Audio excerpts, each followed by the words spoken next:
What's up, and welcome back to Homeschool. Today we're going to educate you on how the home search process works, the realtor selection process, and something called Seller's Concessions. First, you're going to want to consider the location of your new home. This is an easy step to forget, but it can arguably be one of the most important.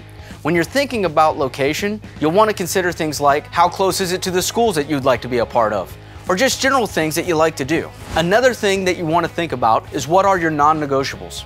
This could be things like number of bedrooms, backyards or patios, maybe the garage size, even how the kitchen is laid out. The next step that we want to pay attention to is selecting a realtor. This is a person who's going to help you find your dream home, but there are many things that are extremely important when it comes to working with a realtor.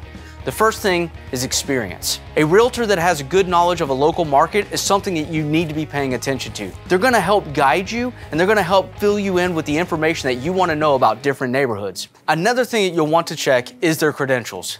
Make sure that they're fully licensed, and it may not also be a bad idea just to check the online reviews and see what other feedback people are actually giving them. Look, here's the deal. When you're working with a real estate agent, you're going to want to work with somebody who understands you, someone who's going to communicate with you, somebody who really wants to help you and your family find your dream home together.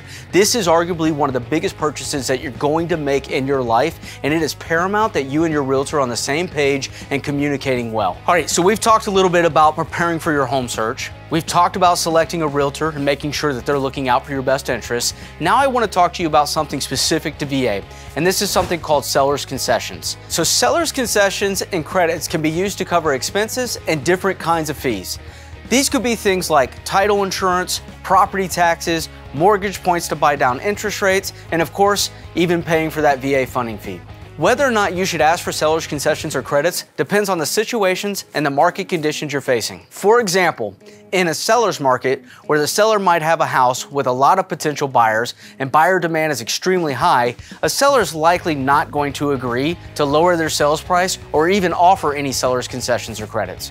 But if there are more sellers than buyers, the opposite would be true. The bottom line is this: a great real estate professional is going to help you understand the nuances of the market that you're facing, and they're also going to be there to help you negotiate the best possible deal for you and your family. And that's it. Now you have a better idea of what that home buying process looks like, how to find the perfect realtor for you and your family, and a little bit about seller's concessions and credits. Class dismissed.